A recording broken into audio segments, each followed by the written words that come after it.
Finalmente sucedió. Habíamos comentado en anteriores videos que aparentemente Estados Unidos estaba trabajando una estrategia, o mejor dicho, un permiso especial para la administración ucraniana para atacar directamente con armas de Occidente a todo el territorio ruso, algo que para algunos puede decantar en una tercera guerra mundial, pues esto se estaría confirmando. Escuchen bien esto, Antony Blinken y el canciller británico en Ucrania se acaban de reunir para hablar del uso de armas occidentales contra Rusia.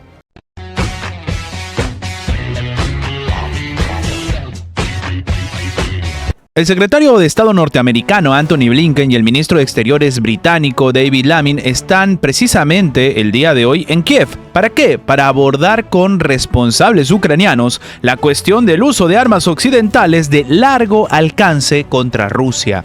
Blinken, que efectúa su quinta visita a Ucrania desde el inicio de la invasión rusa en febrero del 2022, llegó este miércoles en tren desde Polonia con David Lammy, cuyo gobierno laborista, instalado hace apenas 2 meses, promete seguir brindando un apoyo inquebrantable a Kiev.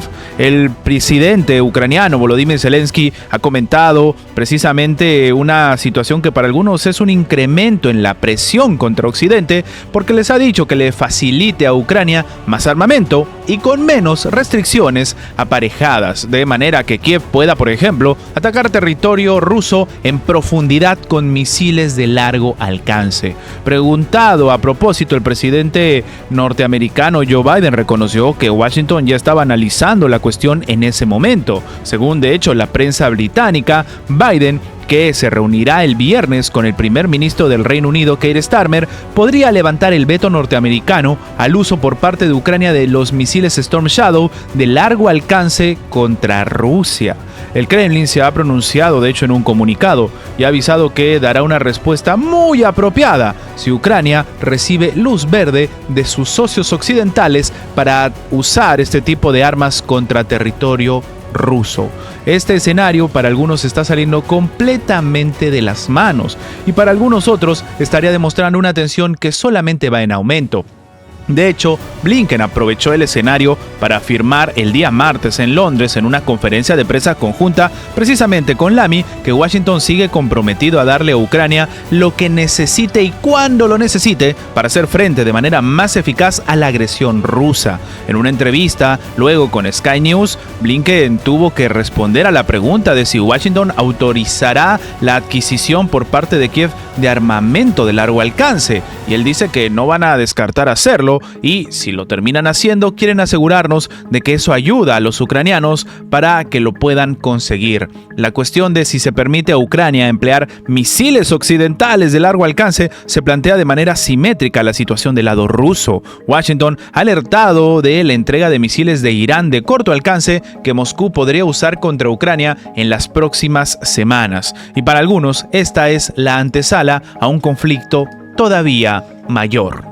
Sin embargo, y comentando lo que está sucediendo precisamente entre Rusia y Ucrania y la tensión latente en el Reino Unido, precisamente con Rusia, debemos comentar que en este momento el Reino Unido ha confirmado que va a entregar este año cientos de misiles suplementarios a Ucrania para ayudar a la ex República Soviética a repeler la invasión rusa. Esto ha sido anunciado el día de hoy por el ministro británico de Relaciones Exteriores, David Lammy. Y aquí hay un problema mayúsculo porque ¿para qué le entregarías este tipo de armamento si se supone que tiene restricciones y no se puede usar? Claro, aparentemente para muchos expertos el escenario es uno en el cual, por ejemplo, se va a comentar que ya se puede utilizar este tipo de armamento y vaya casualidad, justo lo tienen preparado los ucranianos. Lo que ha terminado diciendo en este caso el alto funcionario es que también van a enviar cientos de misiles de defensa antiaérea adicionales, decenas de misiles de municiones de artillería adicionales y más vehículos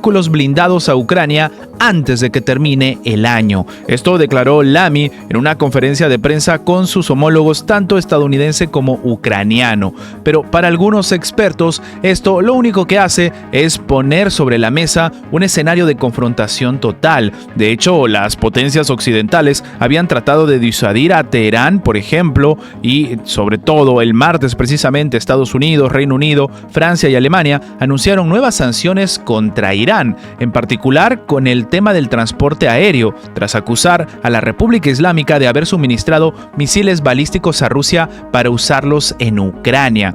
Es decir, ellos sí lo pueden hacer y nadie les va a imponer sanciones, pero cuando se trata de relaciones bilaterales de Rusia, se ejecutan de manera eficaz. Londres anunció además nuevas sanciones contra la flota de buques que le permiten a Rusia evitar las restricciones occidentales y seguir exportando su petróleo. El ministro de Exteriores precisó que las sanciones conciernen a 10 buques que no podrán entrar en puertos británicos. 3 de ellos permitieron transportar petróleo ruso, de hecho, en un escenario bastante curioso porque se supone que están en una disputa geopolítica, pero después siguen trabajando con ellos. Aparentemente, con este contexto se veta pues cualquier tipo de acción. Recordemos que de hecho se les había permitido transportar petróleo ruso por valor de más de $5.000 millones desde el inicio de la invasión de Ucrania, según ha dicho el propio ministerio. Es la tercera vez que el Reino Unido sanciona la llamada flota fantasma, buques de pertenencia opaca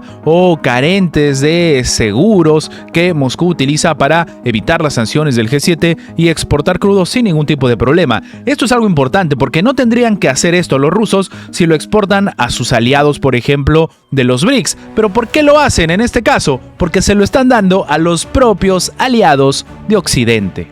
Curiosamente, y tocando el tema de lo que significa la situación que se está saliendo de las manos entre Rusia y Ucrania, apareció Volodymyr Zelensky a hacer unos comentarios que para algunos tienen mucho que ver con lo que está sucediendo en este momento en el tema del debate. Y es que, según ha dicho Zelensky, la victoria de Ucrania contra Rusia solo depende de Estados Unidos. Esto afirmó el día de hoy el presidente ucraniano en momentos en que el jefe de la diplomacia estadounidense, Antony Blinken, visita Kiev. Pero aparentemente este es un mensaje no para la administración porque ya se va, sino para, en este caso, la sociedad estadounidense y la clase política dentro del gobierno norteamericano, para que se entienda realmente que necesitan el apoyo. Uno que, por ejemplo, la administración de Donald Trump les ha negado en todo momento. Lo que ha terminado diciendo Zelensky en una conferencia de prensa es que el plan para la victoria depende solamente del apoyo de Estados Unidos. También es cierto de otros países asociados, pero principalmente del gobierno norteamericano. El jefe del Estado ucraniano ya había mencionado la preparación de ese plan a finales de agosto, sin dar más detalles. En ese momento, solo dijo que la incursión ucraniana en la región rusa de Kursk, lanzada el 6 de agosto, formaba parte de ese proyecto. Las declaraciones de Zelensky se producen 2 meses antes de las elecciones presidenciales en Estados Unidos, que podrían representar un desafío para Ucrania en caso de que el republicano Donald Trump gane los comicios frente a la demócrata Kamala Harris. Los republicanos están profundamente divididos sobre Ucrania y el regreso de Trump a la Casa Blanca. De hecho, algunos dicen que podría cambiar radicalmente la política exterior de Washington, pero no lo dicen sin fundamento. El propio Donald Trump también lo ha comentado. Algunos todavía siguen el eco de las palabras de Donald Trump cuando dijo que si él termina siendo electo presidente, en 48 horas se acaba el conflicto. En este caso, los republicanos de hecho también están profundamente divididos y el regreso de Donald Trump puede generar un escenario de tensión dentro del propio eventual gobierno. De hecho, colaboradores de Donald Trump han sugerido que si este gana, utilizará la ayuda de Kiev para obligar a Ucrania a hacer concesiones territoriales a Rusia y poner fin a la guerra que se inició cuando Rusia invadió Ucrania en febrero del 2022. Además, hay una antesala muy importante que simplemente no se comenta. Recordemos que cuando Donald Trump era presidente y Zelensky también era, en ese caso, recientemente electo presidente, se generó una tensión entre ambos, una que incluso llevó a un intento de impeachment contra Donald Trump, porque ejerció presión sobre Zelensky para que le dé información sobre los negocios que tenían los Biden en territorio ucraniano. Una investigación que al final nunca terminó y que de hecho, de manera bastante curiosa, decantó en el apoyo incondicional por parte ya no solamente de Joe Biden, sino de los demócratas en su conjunto en este escenario de conflicto armado. Para algunos, todo es parte de intenciones geopolíticas y de tiras y aflojas dentro de la política estadounidense. Lo único cierto es que esta campaña electoral tiene un tercer actor bastante importante y es precisamente Ucrania.